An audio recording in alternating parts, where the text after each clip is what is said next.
has any objection to being recorded? Okay. If anybody had any objections to being recorded, it's too late, but you can rename yourself if that makes you more comfortable.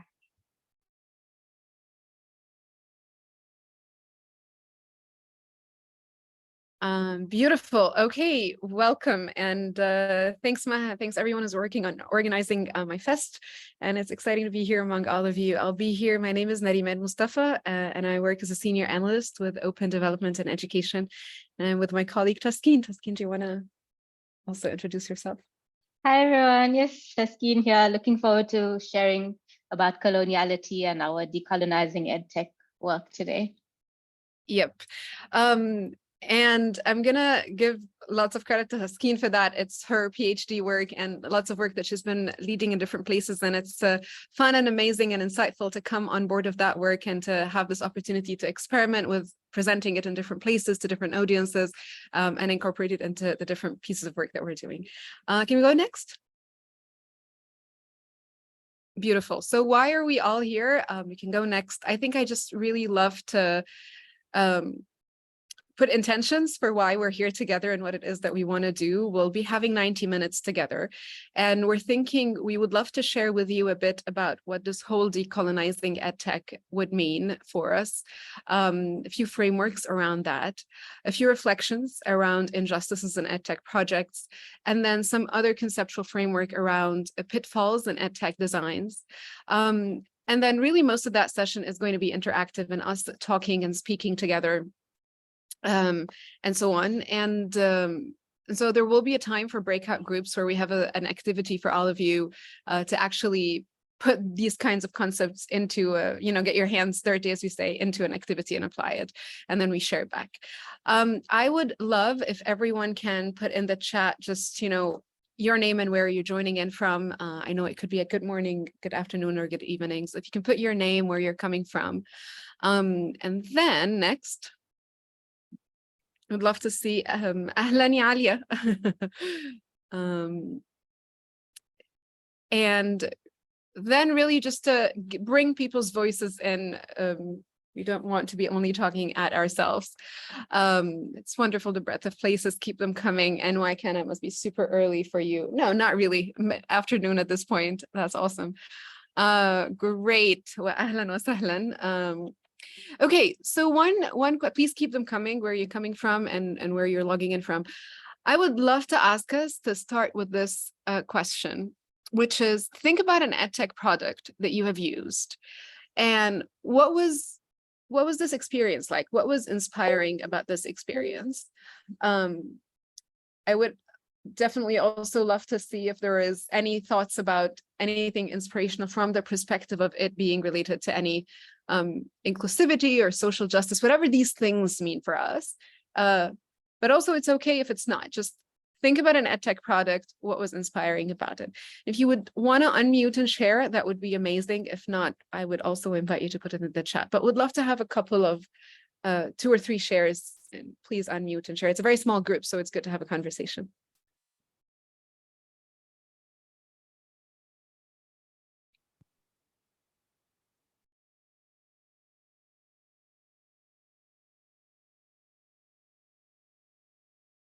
Awesome. Thank you all for putting the multitude of places that you're joining from. It's a pleasure to have you all. Who would like to start us off? What's the one edtech product that came to your mind as this question popped up? You don't have to, we can think out loud about what was inspiring about it also.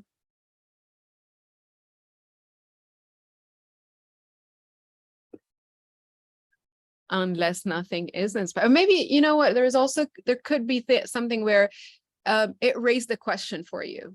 It could be that one edtech product that you have used and it raised the question for you. It made you sit with a particular question in relation to the topic of this presentation also. Okay, you're not feeling very inspired, Maha. I'm sorry about that. Yes. Yeah, well, I did mention one. I didn't want to leave you hanging. So there's one called Omni, which is sort of an auto-prompted AI, and it synthesizes quality sources. So it doesn't do what ChatGPT does, which is randomly do stuff. It actually searches real sources and then it just summarizes the sources individually.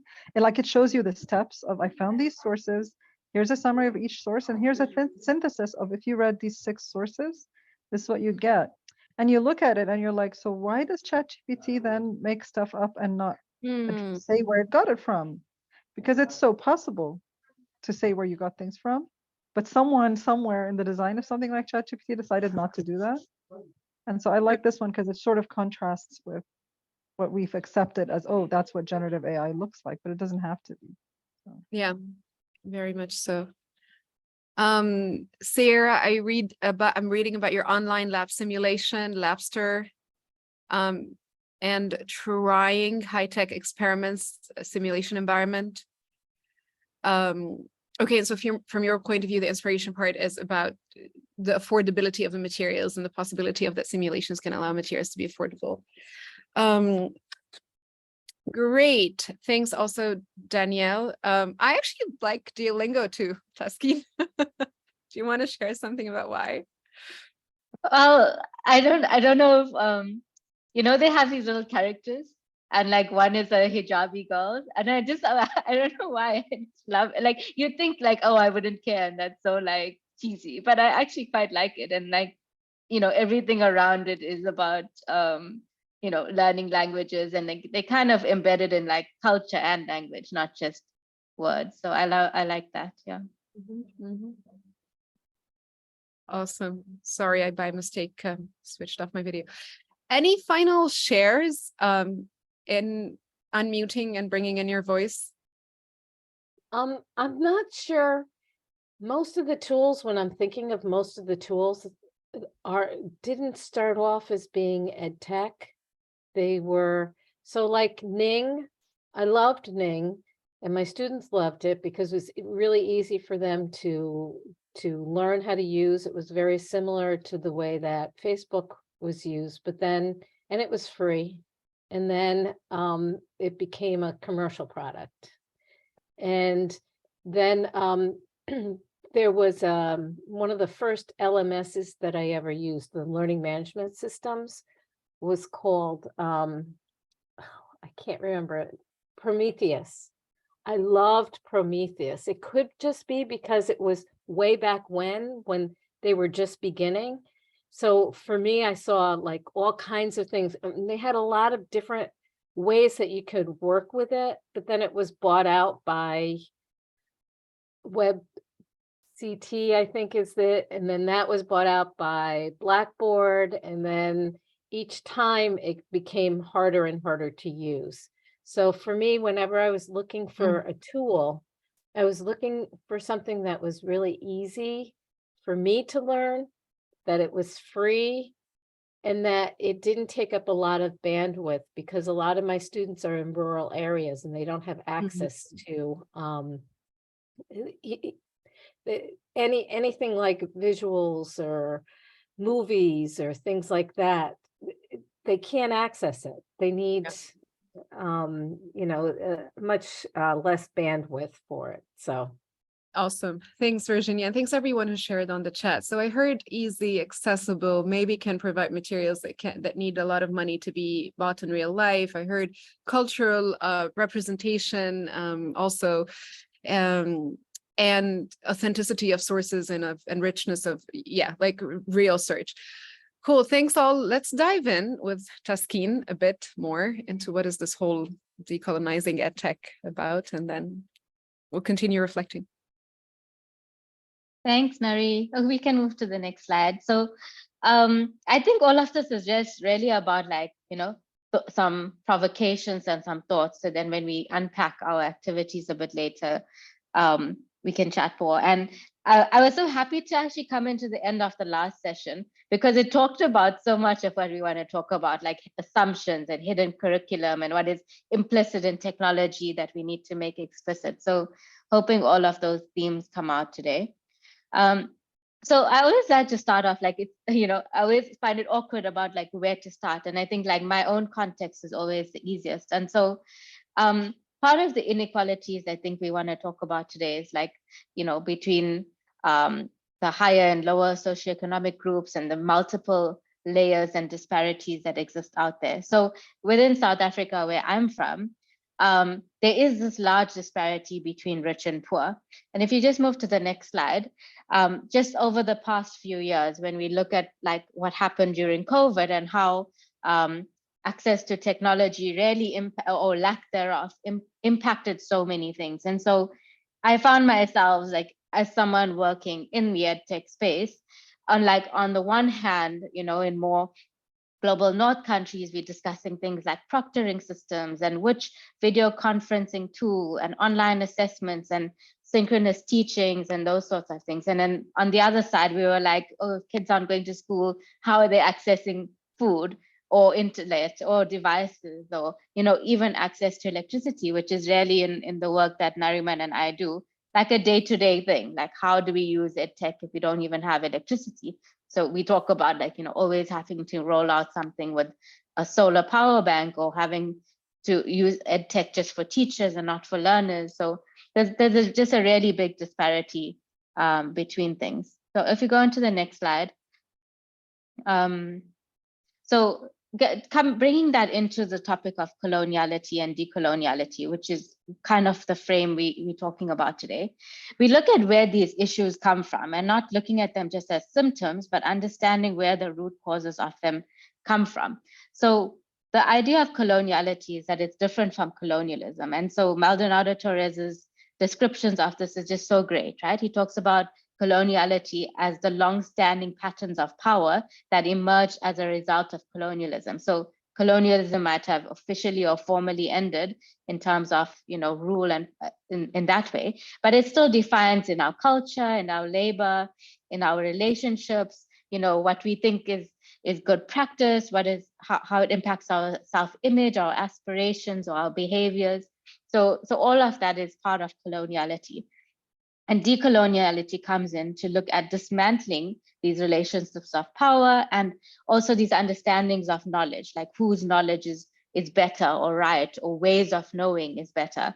And looking at this through multiple intersectional lenses in terms of race and gender and geopolitics, especially again in the work we do, which is international development, because there's always these global north, global south dynamics happening. So to the next slide. The next concept we want to bring in. So just taking that concept of decolonizing education and looking at decolonizing and bringing it specifically to education.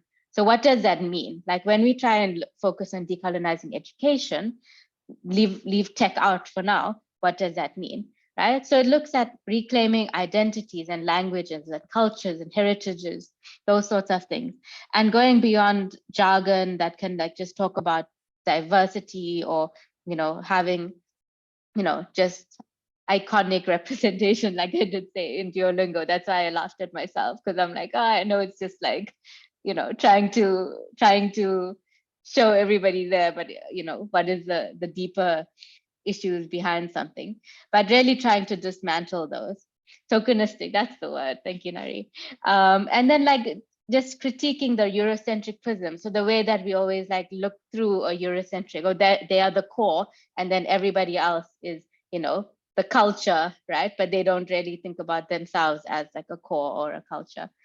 And then for me, something that's really important is like dealing with spaces, creating spaces that where you can deal with the emotional harm that like these systems can cause when you always have to amputate or hide a certain part of yourself. That was something very familiar for me growing up in a school that was like completely different to my culture. And like I almost just always learned never to show certain parts of myself until much later on in life.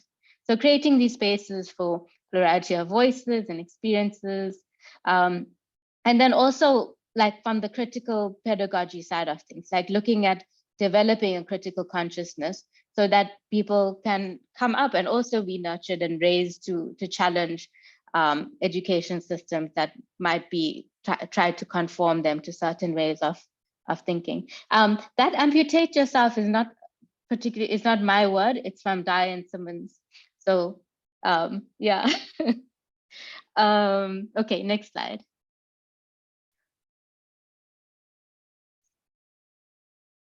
Okay, so yeah, so I wanted to include this as well because specifically in the South African context, decoloniality has different, it resonates differently with different people. And a lot of the time, like when we've titled our session, we say social justice because decoloniality, when then social justice has many meanings as well, right? But I just wanted to show some of them and then kind of say at least where Nari and I position ourselves in this, if I may speak on behalf of Nariman. So you have this idea of decoloniality being something like, so in my context, Africanization, right? So kind of pushing out everything that would come from a European side and replacing it with something that is more African. But when we use the hesitance around this, and it's already happened in different African countries, is because it can be used as a way to assert different political agendas or national agendas as a way, like, a form of nativism that can actually, create more injustice, right? So we have to be careful of that. Then there's Afrocentrism, which is then not saying like we're going to reject everything, but it's like we're going to recenter things around our local and indigenous knowledges and like us first. And this is a really useful process, and all three are very useful at different points. But this can also run the risk of romanticizing something that's local and indigenous. So not really, seeing it as infallible. So just because it's local, that means it's the best thing. But we all come from different cultures and we all know that there's certain prejudices and difficulties in our own culture. So it doesn't mean that because something is local, it's perfect. So that we still need to critically engage in our own cultures as well. And the third one is knowledge as entanglement. So here, sorry, just one more on the previous slide. This looks at knowledge as entangled in a way that's inseparable because it's travel from region and across time. So, China would have influenced Africa, which would influence Europe, and not just thinking of knowledge as one place and one time, but trying to understand the almost like global mixing pot of it. The challenge with this one is that if we don't use the first two, sometimes those that are in positions of power will claim that it's their knowledge, or they will history is written by the victors sort of thing. So you kind of need to look at it in all ways, and we kind of sit in this knowledge as entanglement level. I think particularly as people who have like studied or worked in different places in the world and have seen this entanglement come together as well, and also having multiple layers of identities within ourselves. Okay, so to the next slide. And sorry, lots of concepts being introduced here, but we'll have a lot of time to unpack and discuss them. So kind of like now bringing it on to the tech side of things, and like I think for me, it's very important to always start with the education first angle and then bring in the technology. So digital neocolonialism is part of this decoloniality, or coloniality rather, and it looks at how in the modern day, hegemonic powers may have indirect control or influence over marginalized groups or countries, right? And it's not just a nation state as in colonialism, but it could be corporations or institutions that are doing that. And it's not just, a form of like resources, but it could be a social or cultural hegemonies as well. For example, being very data driven is something like, part of this technocratic way of thinking, where like a calculative thinking is given more, weighting compared to other forms that might not be able to be part of like an evidence-based data-driven narrative.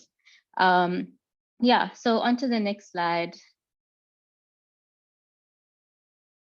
Yeah, so when you kind of bring this all together, when we look at the colonial elements of EdTech, we like, these are just some angles, and if anyone else has more ideas, we'd love to bring them in. But the first one is looking at globalizing education. So the idea that, one type of platform, and specifically things like MOOCs or these global platforms, want to position themselves as, global and universal, but actually they're quite Western in what they value and their norms and the beliefs and the languages that they portray. And that can be to the detriment of marginalized and dominant languages and, local and indigenous groups. It's also the Western epistemological and pedagogical underpinnings. So by that, what do I mean by that? I mean, these technologies or these ed tech or these education systems or programs or projects, they can promote a very rational, secular, like objectivist way of thinking that will promote like written or behaviorist or individualistic sort of ways, right? And that might be to the detriment of looking at spiritual or ancestral or subjective or communitarian ways of being. So, one type of society is privileged over another. We then have dominant languages, which I think is talked about quite a lot. Then core to periphery implementation, where many products or many things are developed in Western context. And then there's almost like this like deployment in the rest of the world, particularly in poor countries. And then we have the colonial logic and bias within algorithms. So who designs this? That's going to be something we talk a lot about today. Who creates these products and who is it used for, and like what logics are embedded into it. And then looking at adverse incorporation, where in the work we do, for example, tablets can be rolled out to kids in rural areas, and like that might be the only source of reasonable, quality, inverted commas, education that they can access. And so do they really have a choice to opt out of this? And do they realize the digital footprint that they're creating when they opt into it? So next, I think that's it. No, is there one more? Oh yeah, okay. The framework that we'll be talking about today is just like in terms of analyzing all of this, we kind of look at it in terms of material injustices. So looking at, resources and infrastructure and those socioeconomic inequalities, which is where the conversations normally fall into. It's like, oh, if only we had access, then they would be okay. Like we just need to roll out more technology and then we'll be okay. And we all know that that's not the case, right? And then looking at cultural epistemic injustices. So that looks at the knowledge and the histories and values and, religions, spirituality, those different worldviews and narratives. And then the political and geopolitical, which can also not just between global north and south, but also intra-country inequalities between different, ruling tribes or parties, and the racial, class, gender, sexual, geographic, all of these type of hierarchies that exist. All right, so I think next is an activity, right? Yeah, so I've kind of thrown a lot at you. So if you just go into the next slide, maybe just from that framework, what reflections you have. One more, sorry, Ari. Yeah, so looking at that framework and just to share verbally out loud or in the chat, what material, political, or epistemic, so that's like knowledge-based injustices have you experienced using technology or edtech? And when we say edtech, we actually mean it not just as hardware and software, but we talk about systems and processes and structures and programs, like, all of these things. Your innovation in learning and teaching institutions, all of that is for us what we call edtech. So feel free to chip in. And just reading the comments so far, looking at like behaviorism, yes, as a key underpinning of Duolingo, hidden curriculum. Yep. Language is attached to culture, epistemology, or organization of ideas, and like language is just such an important thing. And I'm in two minds, like whether AI and all of these technologies will help to solve it or it will reduce it. It's like I can see it going both ways, but it's definitely a big question mark. Pros and cons in the future. Well, one of the things though with English that I see is technology has changed language, the English language, but it's also the English language has changed technology. So there's a certain way that you think in English, which is very linear, and but But then when you begin to look at now all of the different Englishes that come up, um, it's really interesting to see how it's changing our language, English language. And I think some languages like French, German, and Spanish, which has, and Italian, I think does too. They have a national academy that regulates what the language should be.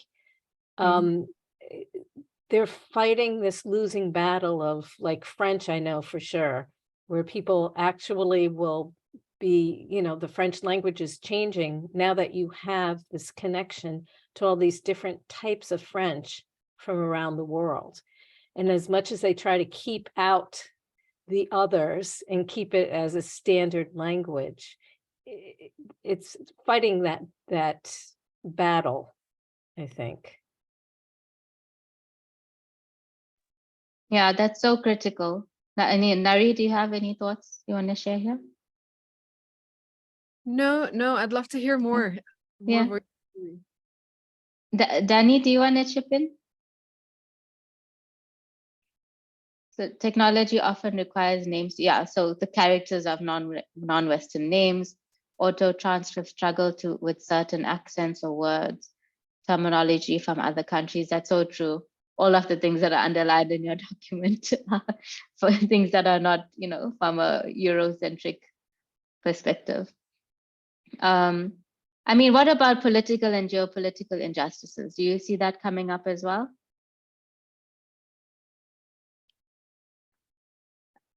I can share that a lot of the work we do, it will be defined by what is deemed important. Not to say these things are not important, but like they would be defined by what the Western donors think is important at that time. So I mentioned like this data-driven future. So, all of the countries now are developing education management systems like dashboards and things like that, because that's where the funding is to report on data about your education system.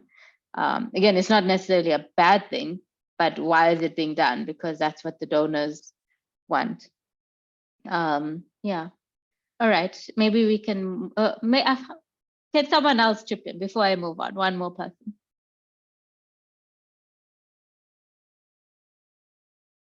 Anyone, please. Hello, can you hear me? Thank you. I mentioned translation at the beginning, and I'm really, so I don't want to go too far down the AI rabbit hole, but I noticed that there's just so much. I do a lot of work in Swahili, and there's so much AI generated or AI translated content online that it's hard to find things in that language that are not written by AI. Okay. And well, you just have to scroll further and further down and look for just the social media sites. That's where the real people are. And so I wonder also, is it being trained on its own data?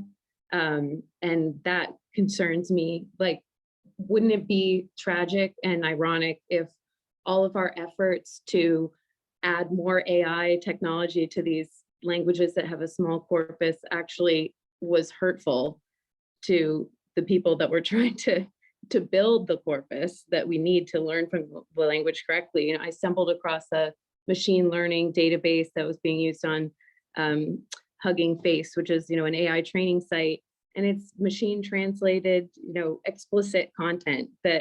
So if that's what we're using to train things in an effort to say, well, now our website is in all languages with the click of a button, that might not really be helpful to the people we're trying to help. Yeah, definitely.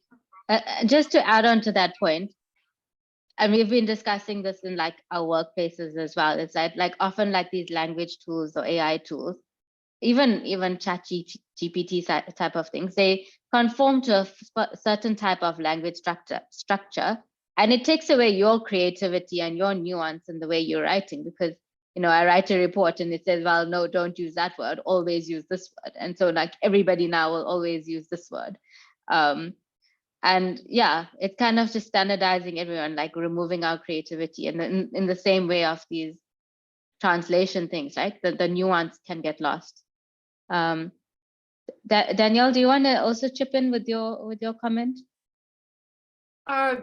Yeah, so I'm from Canada, and when I was doing my Master's of Educational Technology at UBC, it was purely online. I was lucky enough to be able to study full time, and so I was able to do every single assignment, every single reading, every single task. And I know there's a lot of talk about grades and all of that, but I needed the highest grades possible so that I could later apply for scholarships for PhD.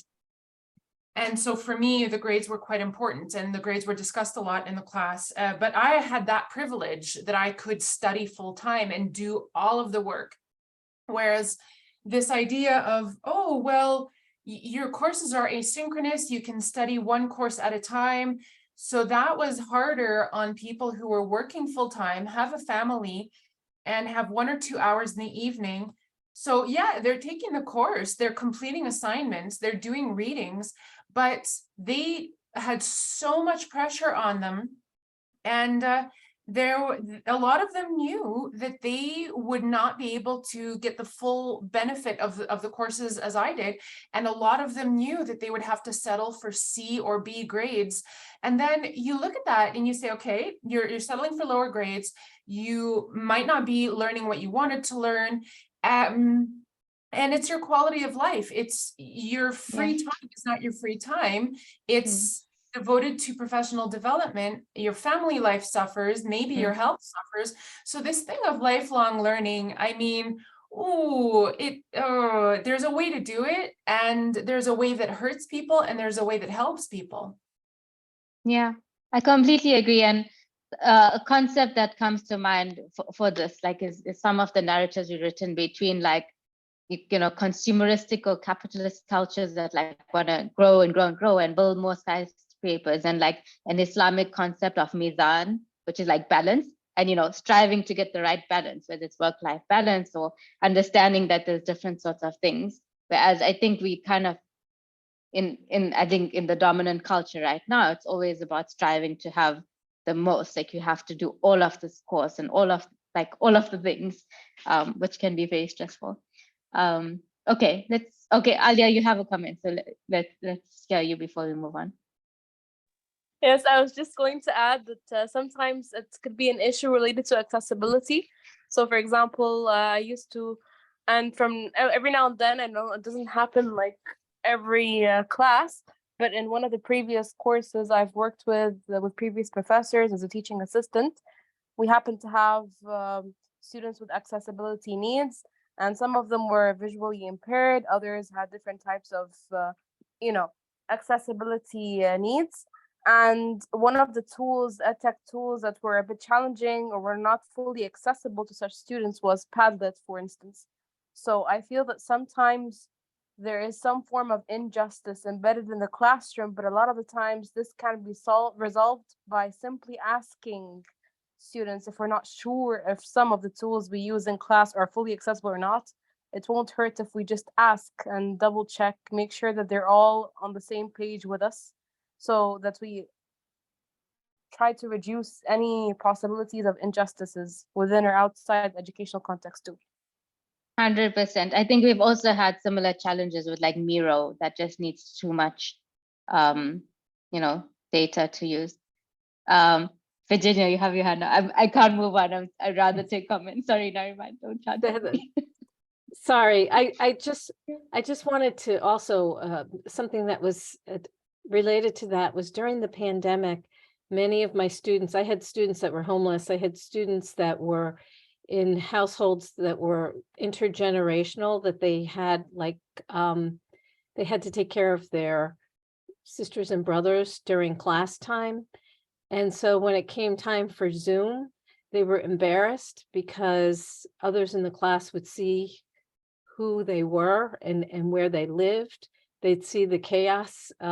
Sometimes you would have families where they were really large families, which the status quo in the US is that, they're smaller families. Well, you'd have families of 7 or 8 kids all trying to be on the internet at the same time, and they couldn't afford it. They couldn't even afford the devices, and they'd have 7 or 8 children sharing the same device. And then so the technology didn't really fit what their circumstance was. And we have the same thing with those who are in rural areas also. So like, you know, the videos and things like that, you can't use. And then it causes further inequality if that's the only way that you're expected to access your learning. All right, let's move on, because Nariman is going to throw us.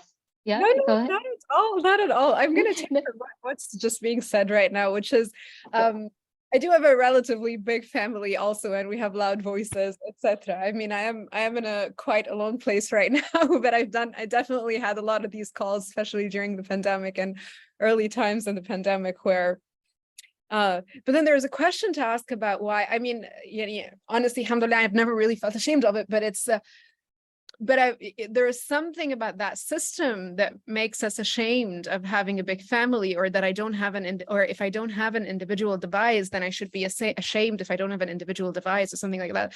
So I really like that idea also of expanding, or that I feel like the insights also got much richer as we thought about EdTech as much more than just the product or the service or the software or the hardware, but also the systems surrounding it, the ways of working, the way to, I heard things about how it affects our mental health, our bodies, the shapes of our bodies. So there was research also coming up around just how it's also affecting even the shapes of our bodies, the muscles in our hands, right? What kind of muscles are atrophying, what kind of muscles are getting more developed due to always typing on the keyboard and things like this.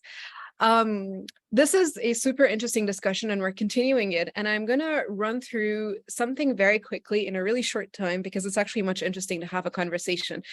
I think there is something around, it seems like we all feel the stories. We all are encountering the stories. It's happening to all of us. It's easy to say, yes, this is a cultural injustice, this is a material injustice, etc. I also think it's helpful to those kinds of frameworks helps us to give language to the things that we're feeling and encountering in everyday life, so that we can talk about them in ways that lets others know we're not alone in this, we're experiencing, it's a global shift. We're in a very pivotal moment, I think. I think also really a very similar moment to mass schooling in 18th century spreading everywhere. It is becoming the new regular norm. UN is working on, UNICEF has already established the rights of the child in a digital learning environment. Organizations are already hassling to like think about equity pieces, but also rights pieces of digital is already becoming a norm in education. What does that mean, and how can we find different words to talk about that and frame the different assumptions and the elements of inequality in it? So that's honestly why I like to listen to some theoretical pieces to just give us language to speak through. In my context and in Taskeen's, I know we speak with a lot of people, but we speak with policymakers every day around what to think of when choosing EdTech designs, when thinking about EdTech initiatives, etc., and whether it's needed or not to start with. In your contexts, I'm not entirely sure who are the people you talk to every day, whether it's your university deans, your students, procurement offices in your universities. If you can write a number of other people also that you deal with and talk with, and who are decision makers around you, who make decisions related to EdTech in the context you are, I'd love to see that coming up in the chat. So I also keep it in mind. Keep in mind who you speak with as you go through these kinds of conversations. One of the interesting things also is I woke up today to that Guardian article, very interestingly. Let me put it here in the chat, which is about the UNESCO putting in a report that smartphones should be banned in schools. It's an interesting, it's like we're going to so many extremes, right? Even within the same international actors. So it's also a good thing to say there's so much, when there's so much nuance, and when even lots of international actors are so confused about should we ensure the digital rights of children, or should we ban smartphones altogether in classrooms? this all just means that there's actually a space for negotiation, for framing the debate. I think we're in a really pivotal moment of shaping the debate around EdTech. Okay, so what I'm going to present real quick right now is some pitfalls in EdTech designs and implementations and assumptions that underlie them. So can we go next? So basically, I'm going to present 5 pitfalls. We can go next around how EdTech designs, products, and implementations assist in replicating features of colonial power. One is related to coloniality and assumptions and worldviews. And second, so 2 of these pitfalls are related to coloniality and assumptions worldview. Can you go next? Irene, can we click next, do you think? And 2 of these pitfalls relate to coloniality in the design process itself. If we click next. Thanks, Maha, take care. And the 5th pitfall is related to the extractive process in the design process.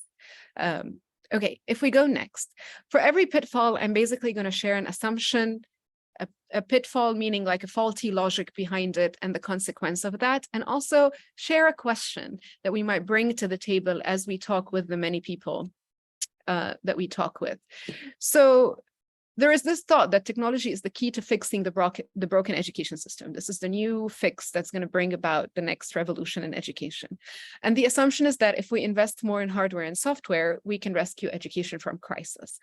The pitfall here, if we click next, is the faulty logic behind that is that without really addressing the historical and the systemic injustices that are within the education system, then EdTech solutions will only be a sticking plaster. It's like, you know, it's like a Band-Aid on a really deep wound, which exists in the education system. And this is just like, well, the Trojan horse narrative is true. There's also this idea of what we call adaptive versus technical fixes. Like a technical fix is like, give people one thing to hassle around, hurry around, be so engrossed. And there's so many details to EdTech. You know, what are you going to procure? How much? Where do you get budget for? So many technical and technological details.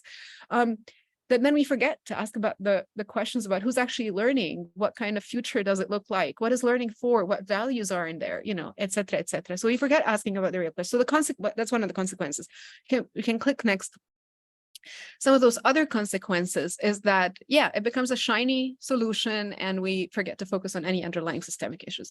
And so one question, if you're ever facilitating a conversation or having a one-on-one with some people in your university, people responsible, or if you are having the responsibility of introducing a new program or design, one question to think about is, if we click next, Irene, is does this educational offering assume that the main barrier to improving education is a lack of a device penetration? Like, is really what I'm going to do going to be shifted by a device penetration, or is it just a paint, you know? Okay, next, one of those assumptions, again, this is an assumption that's related to the idea of cultural and worldview assumptions. Is that the journeying through a learning pathway to a predetermined goal addresses educational needs, that education is linear. We need to go through different mastery levels of different subjects, different strands and substrands, and master certain learning outcomes in a particular way. And as we all know, this is a behaviorist approach, right? We solve particular problems, we take a rewarding correct or incorrect answer, and then learning outcomes will improve, and then this means education is improved. And the faulty logic behind this, if we can click next, is that then we're missing out on a lot of other things: critical thinking, analytical skills, social learning, socio-emotional skills. Again, what kind of future people want to build for their education, what kind of lifestyle do they want to have? How can they contribute to a crumbling planet in terms of all kinds of economic, environmental, and social problems? So then we don't engage with this complexity. And I know some people are going to say, well, there are other EdTech products and interventions that could have different pedagogical underpinnings. I'm not denying that. I'm not saying it's the only thing that exists. I understand there's also, I'm involved in a lot of conversations around personalized learning and the possibility of also offering differentiated learning based on students' needs and pace. And I understand the promises that exist in this. But again, rarely have I seen, and would be really happy to hear stories around being involved in analytical complex issues versus just excessive drill and testing. Okay, and then obviously the problem with that, if we click next, is that this promotes conformities, kind of like the example that even Taskeen was giving about, even using an AI writing app where even all of us then have the same writing style. And then also that forgets, education then becomes this idea of acquiring technical knowledge, and we forget about the political nature of education. And again, a question you can pose to groups you work with here is, what pedagogical underpinnings are embedded in an educational offering centered around EdTech? And whether you're designing with a group or whether you're assessing a particular EdTech offering that you want to deal with or bring to your students, interrogating those pedagogical underpinnings is extremely important. If we go next, we'll make the slides public, and I won't go through this slide because it seems like the previous presentation did, and it seems like this group is very well familiar with that. But those are all different kinds of digital pedagogies, and if we also make sure we conduct these conversations with the people we work with, behaviorism versus constructivism versus connectivist approaches, and what kind of EdTech interventions are promoting what kind of pedagogies. Okay, can we go next? I will move to some assumptions when it comes to design processes, so particularly for designers that are working on EdTech products or interventions, which is that EdTech designers are often a homogeneous group and they're catering to diverse students. So there is an assumption that EdTech design follows a neutral science and that learning outcomes must be the compass for that. If we click next, now the faulty logic with that is that the personnel who create EdTech designs obviously are people who have particular degrees, and even if it's not formal certifications, or even non-formal kinds of degrees, but it's a way of education around computer science, AI, educational technologies, etc. So they often form a homogeneous group of experts trained in the same worldview, regardless of their country of origin, whether they're from Egypt, whether they're from Kenya, whether they're from the Netherlands, they're trained around one worldview of looking at technology and education and creating tests and content around that. And that is a Euro-American way of thinking around technology. There are ways to think about technology as just an instrument, a neutral instrument that comes in and can, get the job done, versus also thinking about it as embedded in a social and an environmental context, and that context produces technology as much as it is produced by it. Now, the consequence of that, if we click next, is that the users of EdTech offerings are often underrepresented. So the people who these offerings are directed to are underrepresented in the creator group, obviously because of where the universities and the knowledge of and the centers of knowledge production around technology are based, mostly in the global north, mostly where people can go and have this kind of education.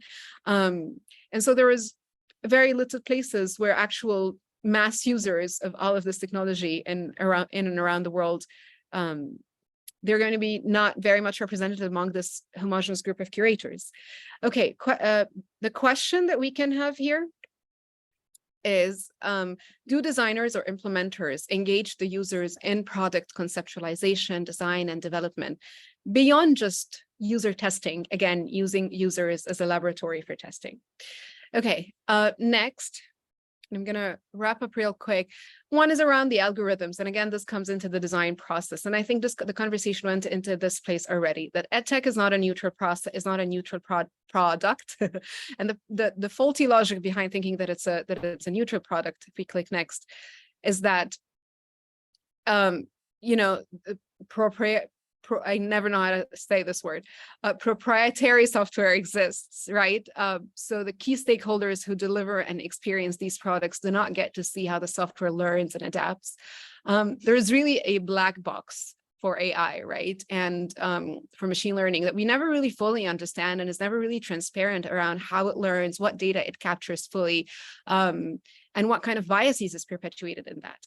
And so obviously, the consequence is that it limits the rights and the agency given by EdTech companies to actual users of EdTech products, whether it's students, teachers, or parents. And we don't know what kind of things are perpetuated in terms of colonial relationships of subservience into that. And so one question we can ask here is, our learning materials, platform design, algorithms made open, is the source code open in a way that is accessible and understandable to the end user? Not an easy question at all, but yeah. The fifth and the last pitfall is going to be related to the extractive process itself and the data mining process. And so data collection, the assumption is that data collection just has to be part of this instrument. As you know, it's an instrumental part of improving learning all the time. And the pitfall that we have here is that if we click next is it's actually a false choice, because students cannot actually opt out of this data. So to access EdTech products, you actually have to give your personal data, whether it's anonymized or not, but you don't have choices here. There's actually false choice here. And the consequence of that is in some contexts, this could be really hard and harmful. Let's think about refugee contexts, for example, and I was just working on a project related to that. And so where data extraction and data mining could be life-threatening to people because they're fleeing countries, they need their data to be really protected. And so for them to access education, they also have to sort of sell their data, even if they're actually really not paying money for it. And so, and you know, you can't, sometimes just opting in for data collection is never an option. The question here is what user data is captured and is used, and can users opt out of data collection and still benefit from the platform? Sometimes even in humanitarian programs, the education platform is linked to other subsistence programs like food and shelter and things like that. Okay, that was a lot. Thank you all so much for this. I would love now for us to actually get to think about all of this through an activity. And I think we're going to have maybe 15 minutes rather in the breakout. Okay. I want to know, can I see a show of hands of who is staying so that we can see if we're going to do two groups or stay in the main room? Okay.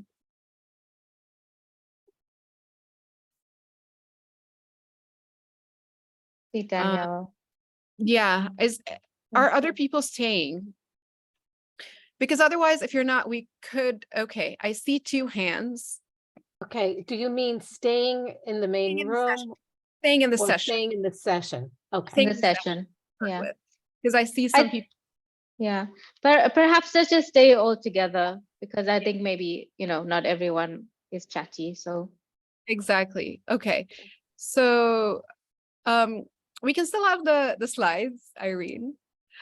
I think the thought is, you know, honestly, from now onward, Taskeen and I will take a step back a bit. We'll come into the conversation again, but we'd love for you to have this conversation. If you can go to the next slide. The idea was that we choose an EdTech product. Can we click next, Irene?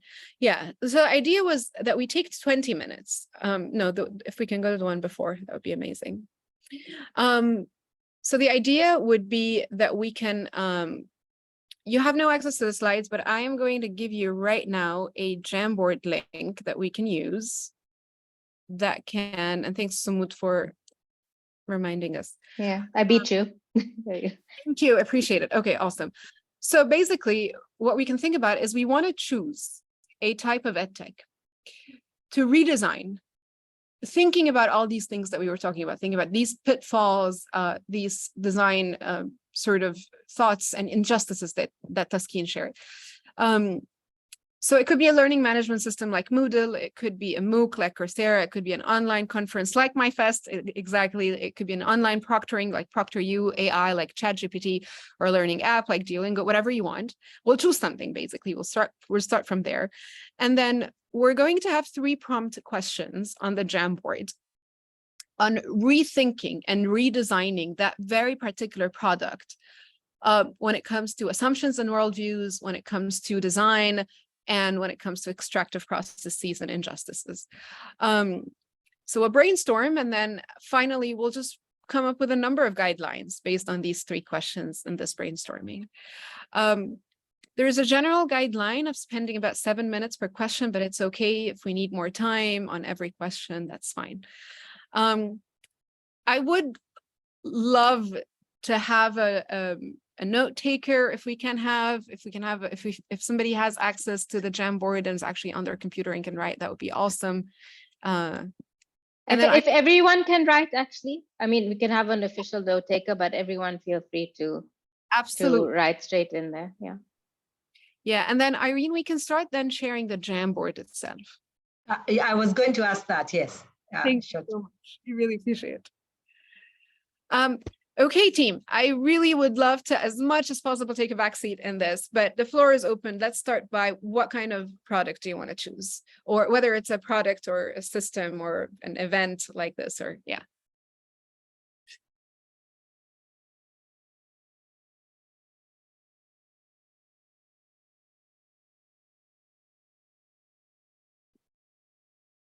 Yeah. And guys, I think at this point, just unmute and talk unless you don't want to. So we can have like a chat. So ChatGPT. Any Yes, other? Bridget?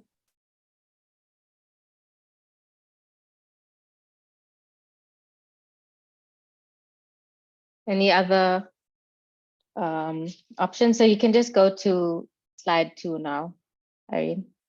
Sorry, I sent the link with the wrong slide. Zoom, yeah.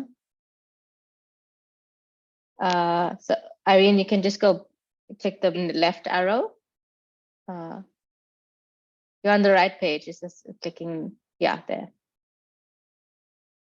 So we're actually on the first slide right now, just choosing.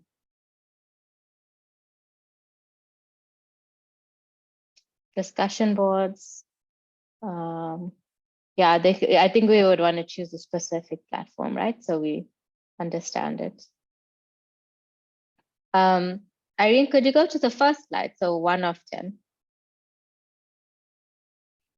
Shall we go with ChatGPT? I think it's a hot topic, so everybody has thoughts on it. Okay, cool. Okay, ChatGPT. Let's do that then. So question 1 really is, let's think about the coloniality and assumptions and worldviews embedded in ChatGPT. And then we can think about how to redesign it. But yeah, what are the colonial elements in ChatGPT? And we can all write, but also please really unmute and share.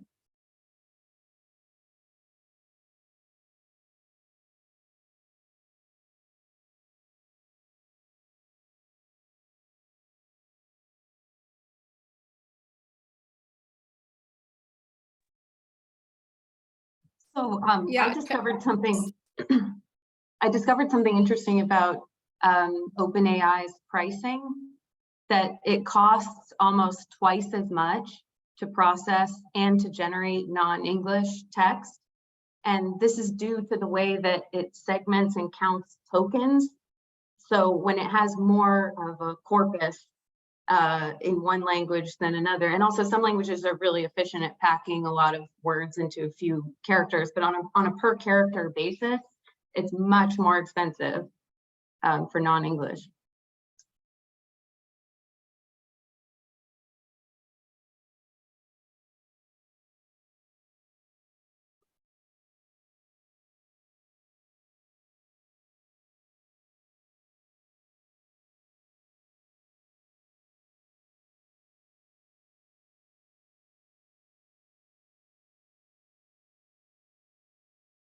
Something I was just thinking based on what you said is their rollout process. Like there's certain access to the US and Canada and things that always happen first before other countries, and others have to use like APIs to get access to it.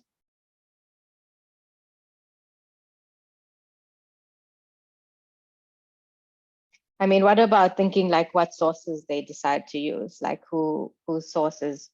I mean, not that ChatGPT does the best job anyway, but you know, which sources does it think are more relevant than others in its algorithm? It's hard to say because we don't know what the algorithm is, right? We only see the output, and that's part of the problem. We don't know how it decides that this answer was better than that answer.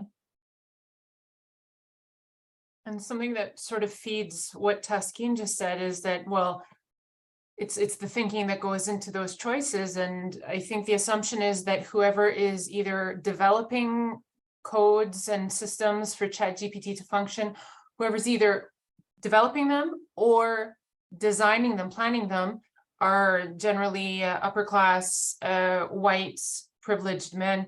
But so there's that major issue, but there's also the issue that the people in tech might not have enough of an understanding, like I don't think they have enough of a worldview to be able to understand the need for diversity. So, having been a scientist who is now an educator, I used to think, well, there's these answers and that's it. And, bias, what's bias? Like, come on. And when I switched over to education, I made a huge leap in my worldview. And I had to, because that's what my studies in education required. But the people who are in technology, what motivation is there for them to adopt a different worldview that includes diversity? And I think it's often said in discussions like this that the people who have privilege benefit from these unequal systems. So if anything, everything seems to be motivating them to continue doing things the way they are.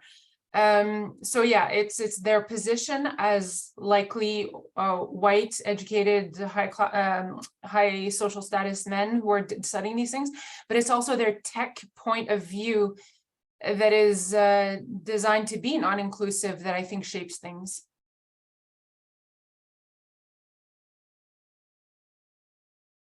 Just adding to that point, like ChatGPT's worldview comes from only what is on the internet, right? So what about all the sources? What about, like there's a famous like sheikh in Mauritania who's like, such a source of knowledge, and like his stuff is not going to be here, right? So how does that reflect in here? And then on top of that is the fact that like, most content is in English. So ChatGPT is going to draw on that sort of, I don't know, again, it's a black box. I don't know how much it draws on content that is from different languages and translates it. Does anyone else know?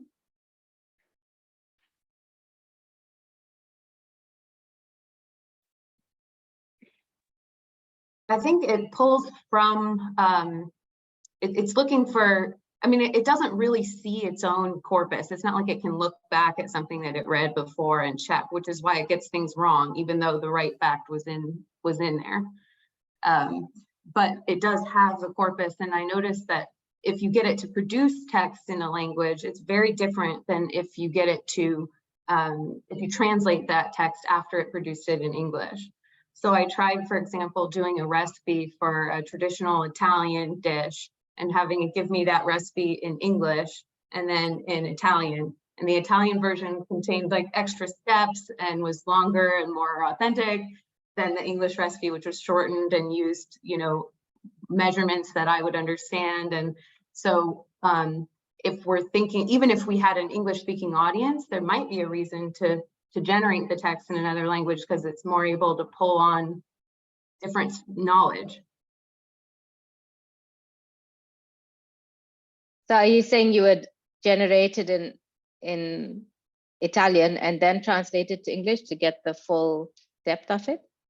Yeah, well, I don't speak Italian, Yeah, so I was just curious to do an experiment to see how this would be different. And if you just put it in Google Translate or ask it to translate it right after, it's different steps. Depending on, and it was pretty consistent. If I change the prompt a little, it's definitely giving me something different. And I think that would be true with any, so if, if you're having it just write an essay where it has to take a position on a topic, if you translate that essay question and ask it to take a position on the topic in another language and write an essay, it might take a different position that would be more similar to the corpus that it has, the opinions embedded in the corpus it has in that language. Again, coming back to the point of language and culture, so intertwined. Yeah, sir. Yeah, I just to see how contextual this is and to see how ChatGPT or GPT does, I don't want to use the word hallucinate, but it's the word that, because it doesn't experience something, but it actually hallucinates and fakes. and that's becomes a reality, right? So I tried doing that in an Egyptian context, and I gave it also not a recipe, but I told like chat, like, you are in Egypt, you're a tourist in Egypt, you don't know what to do, please explain something to eat for the the 3-day meal or something like that. And it actually gave it very, very identical. It explained everything in detail and how each recipe is being done, how and even it attributed each meal to its locality, given you know, what people do it and what and how different they do it in rural areas and villages, and how you know, all this context were actually absorbed by the large language model. And one of the ways in which I wanted to investigate was, will it be biased towards this food? Will it produce these all harmful and hurtful responses of burgers and McDonald's and muffins? And it didn't. But this doesn't mean that it did a good job. It largely went to its statistical model and investigated how this statistical model works, and then it produced this output from this large set of words, millions of data. So yeah, that's how the exercise differed from in my point of view. I'm not as familiar with Chat GPT, but one of the things just from the trainings that we've had in my fest or the sessions, I do believe that part of the Chat GPT is not just the corpus, it's also what you choose from the corpus to keep. So it learns also from your own style too, and everything that you, and your prompts, and the way in which you're writing the prompts.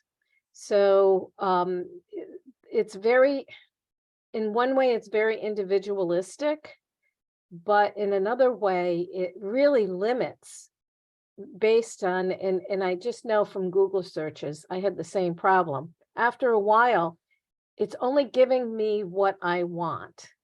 So it's only one viewpoint, and I can't get out of it because it's learning from me what I want. So it's sort of like, you know, a little kid, if you only give them what they want and you never allow anyone to go out of their comfort zone, you're never going to learn something new. And this has such consequences politically or you know, much broader than that, because then you get polarized views, like people are just reinforced by their own value systems or thoughts or opinions, and then they never encounter the other. And so, I mean, that's caused a lot. Yeah. You said a very important word at the beginning of the session, which is geopolitical injustices, and how, you know, we talked about this Africanization and decolonizing Africa. So all this context doesn't mean that we decolonize, but it means that, yeah, as you say, like it's the way of the injustice, and yeah. But I want you to continue this thought, because I interrupted you on a very important thought. I wanted you to continue that. No, I think that's, yeah, I was just saying, like, how these tools, and we know they have been used, for example, Facebook, to create tension between groups, and I mean, in more than just like Cambridge Analytics and all of these, to reinforce stereotypes, basically. And ChatGPT, I don't know, I haven't heard of any research that talks about that, but if you're saying the algorithm starts to train on what you're interested in, then that can also be scary. Yeah. Should we move to the next question? Because I think I was just gonna say. In the next question, Irene, if we go next, I mean, there were a few things that were mentioned. I mean, the question really asks us to think about the learning design team, right? So in ChatGPT, the learning design team and the technical team, who's involved, who makes decisions. So Virginia, I think you mentioned, or maybe Danny, it was upper class, white, privileged tech people. I've captured that at a techno point of view, as that technology is, neutral, no understanding of the need for diversity in education. So these were things that were mentioned earlier. Anything else you want to add to that bit? Otherwise, we can move to the more juicy bit of like, what would be our proposal to reimagine ChatGPT? But anything else to add on design? We can stay on that slide for a moment, Irene. Thank you. I wonder if people were talking about instructional designers earlier in the chat. I can't remember who, but like how generic those job ads are. Maybe that kind of feeds into this, right? Because if we have a set understanding of what a learning path is and an instructional designer's role, that all feeds into all of this. Yeah.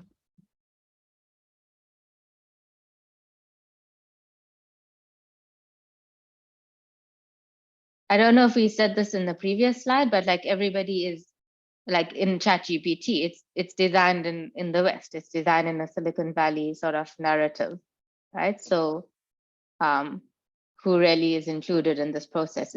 It's largely technological. I wonder how much social scientists or people from the global South are included in their designs. Yeah.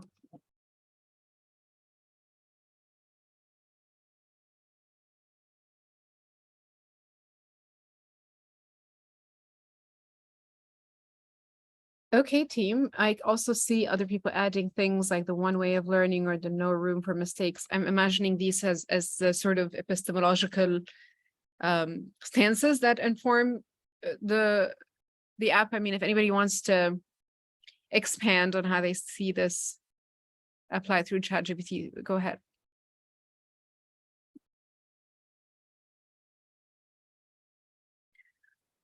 If not, I think that the more interesting part, if we go to the next question, is how would you implement ChatGPT in your context, particularly to ensure that it creates a space to tackle injustice, deal with emotional harm, include pluralistic views, and awaken critical consciousness? So if you're really having a chance to sit and I am going to use the tech language, pitch ChatGPT, I don't know, 4.0, 5.0, 12.0, whatever. What would be your version? What would your version look like? You're actually sitting with the next big investors for ChatGPT. And you don't have to speak their language. It doesn't matter. Let's speak your own language. But what would you suggest? Or maybe you are pitching to a community group that will create an some kind of open source AI that competes with ChatGPT, right? In their local community. What would your suggestions be?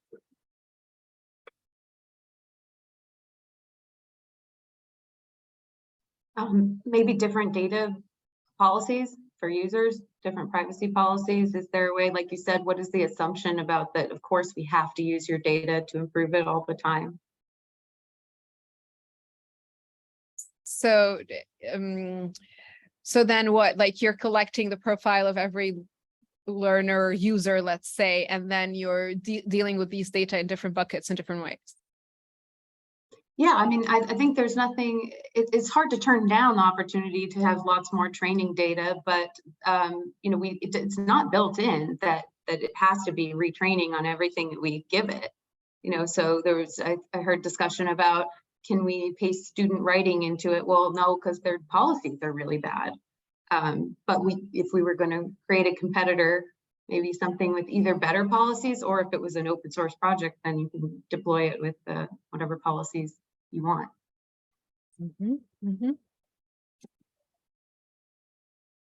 What else? Collaborative design time here.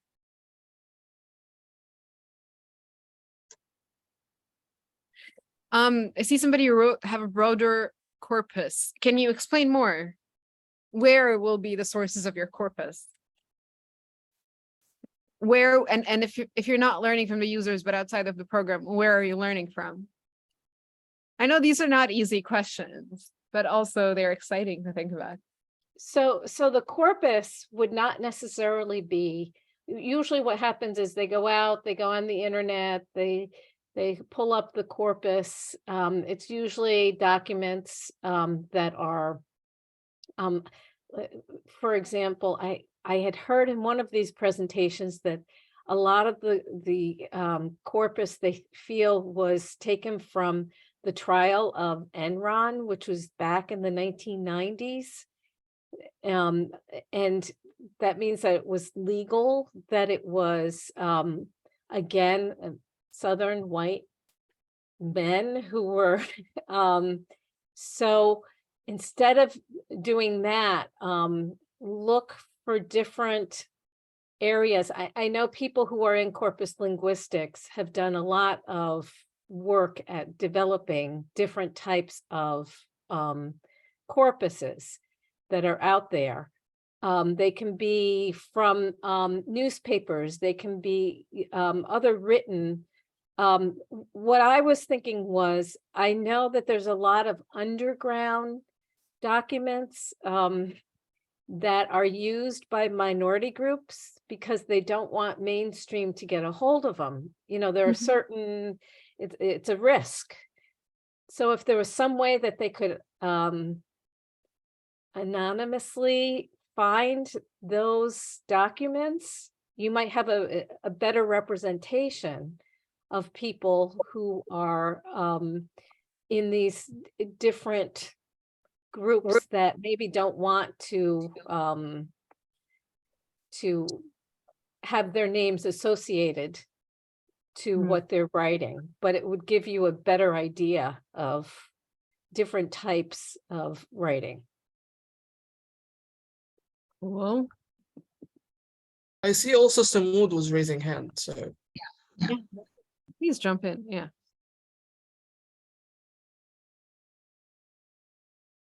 Sumud, سمعتينا؟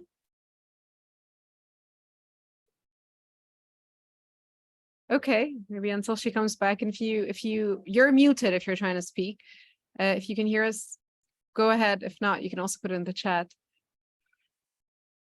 Other thoughts? So okay. I want to remind you of the different buckets, right? The assumptions and worldviews, the designers and the design team, the data and the extractions. Yes, Taskeen, go ahead.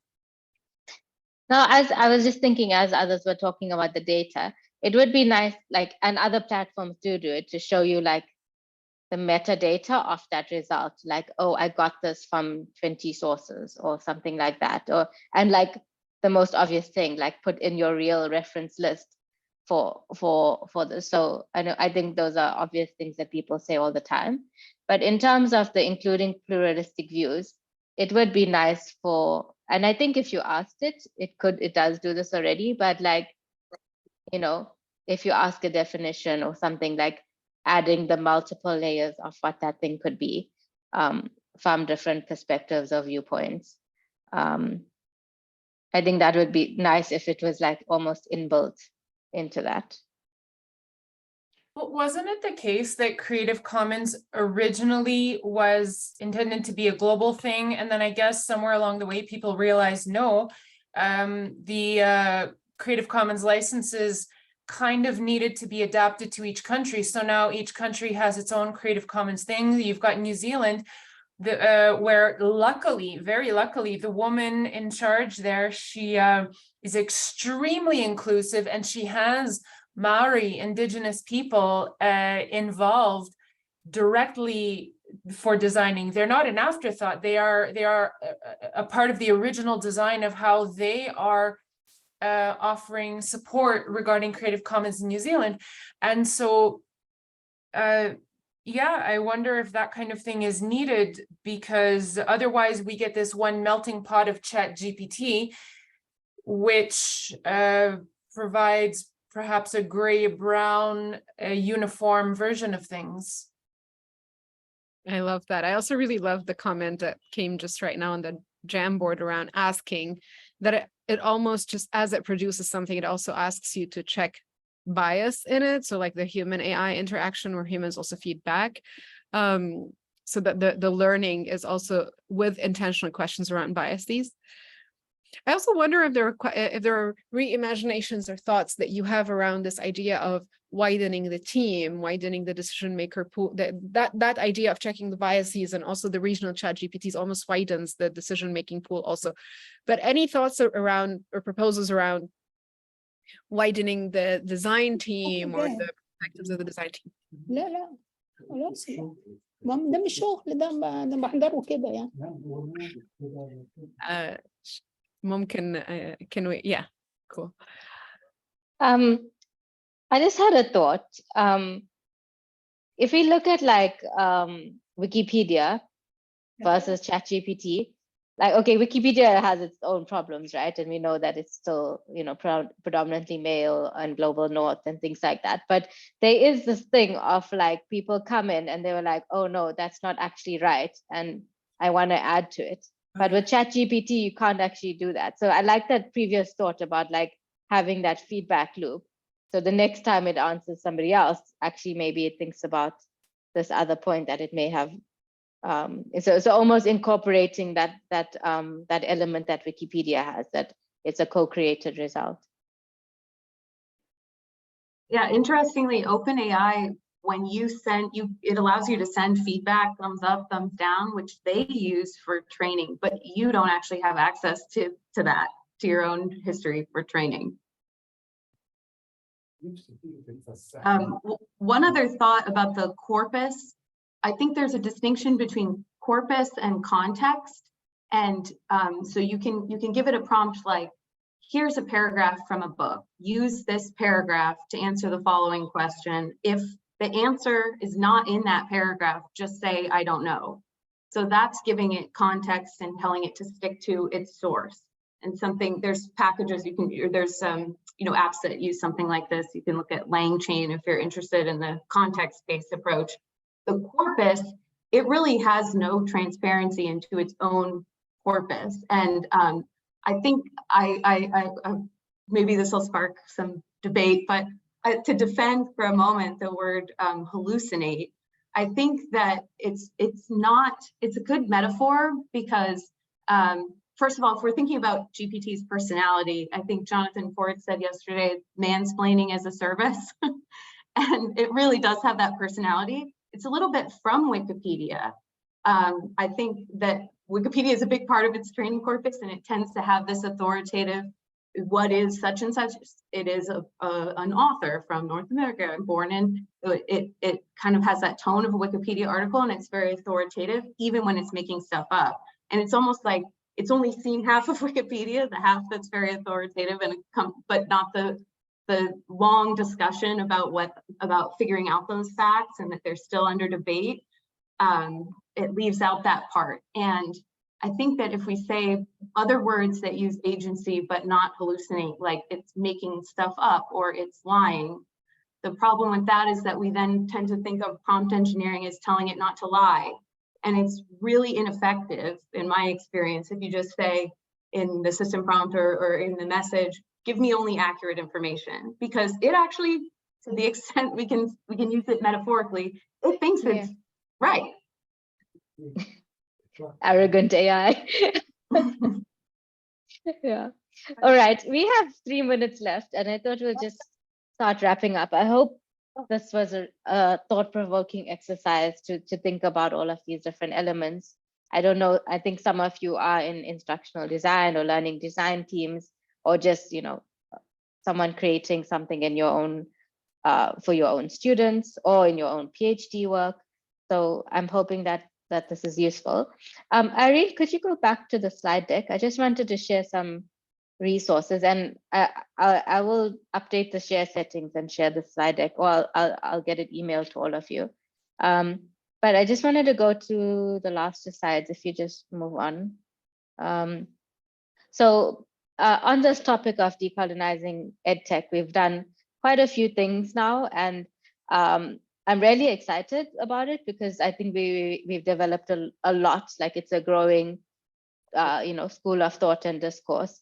So on to the next slide. We have a couple of blog posts that we've written about it, about personalized learning, about OER.